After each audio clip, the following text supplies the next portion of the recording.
கிறிஸ்துவுக்குள் மிகவும் பிரியமான தெய்வ பிள்ளைகளை, பரலோகமான நிகழ்ச்சியின் மூலம் உங்களை சந்திப்பதில் என் இருதயம் கர்த்தருக்குள் மிகுந்த மகிழ்ச்சி அடைகிறது. இன்றைய பரலோகமன்னா நிச்சயம் உன்னை ஆசீர்வதிப்பார். இதை நானா சொல்லலை, தேவன் சொன்னா. என் பிள்ளைகளை பார்த்து சொல், நிச்சயம் நான் உங்களை ஆசீர்வதிப்பேன். அன்பு தெய்வ பிள்ளைகளே, மனுஷன் நிச்சயமாக இதை செய்வேன் அதை செய்வேன் அப்படின்னு சொல்லுவான். ஆனால் நிச்சயமாக நான் சொல்கிறேன், அவனால் செய்ய முடியாது. ஆனால் தேவன் நான் இதை செய்வேன் அதை செய்வேன்னு சொல்ல மாட்டார், ஆனால் செய்வார். எபிரெயர் 6:14 ஆபிரகாமை பார்த்து ஒரு மாபெரும் வாக்குத்தத்தத்தை கொடுக்கிறார். நான் உன்னை ஆசீர்வதித்து, நான் உன்னை மிகவும் பெரிதாக்கி, நான் உன்னை பழுகி பெருக பண்ணி, நிச்சயம் நான் உன்னை ஆசீர்வதிப்பேன். ஆண்டவர் சொன்னதை ஆபிரகாமுக்கு செய்தா. ஆபிரகாமை கர்த்தர் ஆசீர்வதித்தா. ஆதியாகமம் 12:2 கர்த்தர் ஆபிரகாமை ஆசீர்வதித்து அவன் பெயரை பெருமைப்படுத்தி அவன் அநேகருக்கு ஆசீர்வாதமாய் மாற்றினான். நிச்சயம் உங்களை எப்படி செய்வா. என் அன்பு தெய்வ பிள்ளைகளை, இன்னைக்கு ஆண்டவரிடத்திலிருந்து ஒரு நிச்சயம், எனக்கு நிச்சயமாக இதை செய்வீங்களா ஆண்டவரே கேளுங்க. நிச்சயம் ஆண்டவர் செய்வா. முழு வேதாகமத்திலும் யாரெல்லாம் என்னென்ன காரியங்கள்லாம் கேட்டாங்களோ அத்தனை காரியத்தையும் கர்த்தர் கொடுத்திருக்கிறா. அன்னாள் கண்ணீரோடு கேட்கிறார், எனக்கு ஒரு ஆண் குழந்தை என்று சொன்ன. நிச்சயம் நான் உனக்கு ஒரு ஆண் குழந்தையை தருவேன்.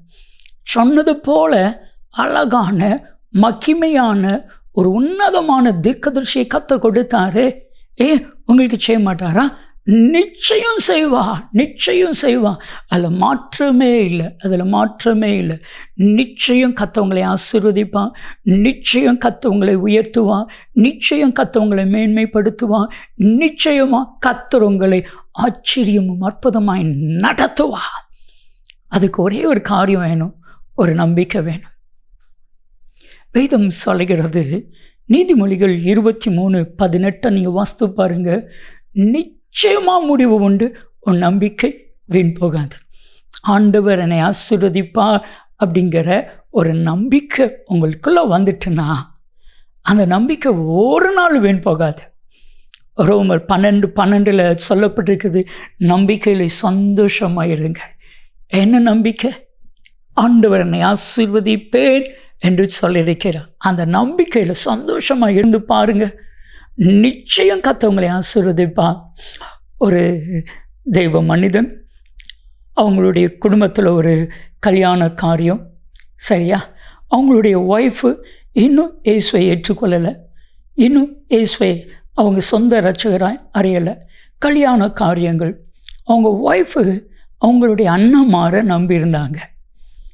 அண்ணன்மார் சொன்னாங்க, இடம் விற்று அந்த கல்யாணத்தை நடத்துவேன். அவங்க சொன்னாங்க, என் அண்ணன்மார் எனக்கு நிச்சயமாக இடத்த விற்று கல்யாணத்தை நடத்துவாங்க. இவர் சொன்னாங்க, நிச்சயம் என் தேவன் இந்த கல்யாணத்தை நடத்துவார். 2 பேருக்கும் போட்டி. கர்த்தர் கல்யாணத்தை நடத்துகிறாரா, அண்ணன் கல்யாணத்தை நடத்துகிறாங்களா? கல்யாணம் முடிகிற வரைக்கும் அந்த இடம் விற்கவே இல்லை. ஆனால் அவங்க நினச்சி பார்க்குறதுக்கு மேலாக எல்லா பக்கம் பணம் வந்துச்சு, நகை வந்துச்சு, திருமணம் மகிமையாக நடந்தது. அப்போதான் அவர் சொன்னார், மனுஷன் நிச்சயமற்றவன், தெய்வன் நிச்சயம் உள்ளவர். நிச்சயமாக கர்த்தர் உங்களை ஆசீர்வதிப்பார். ஜெபிக்கலாமா? அன்பின் தகப்பனே, உடைய பிள்ளைகள் ஒவ்வொருடைய வாழ்க்கையிலும் நிச்சயமாய் ஆசீர்வாதத்தை கட்டளையிடுவீராக.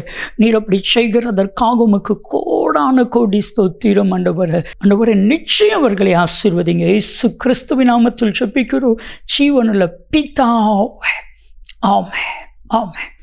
நிச்சயம் உங்களை ஆசீர்வதிப்பான். நன்மையும் கிருபையும் ஆசீர்வாதங்களும் நிச்சயமாய் உங்களை தொடரும்.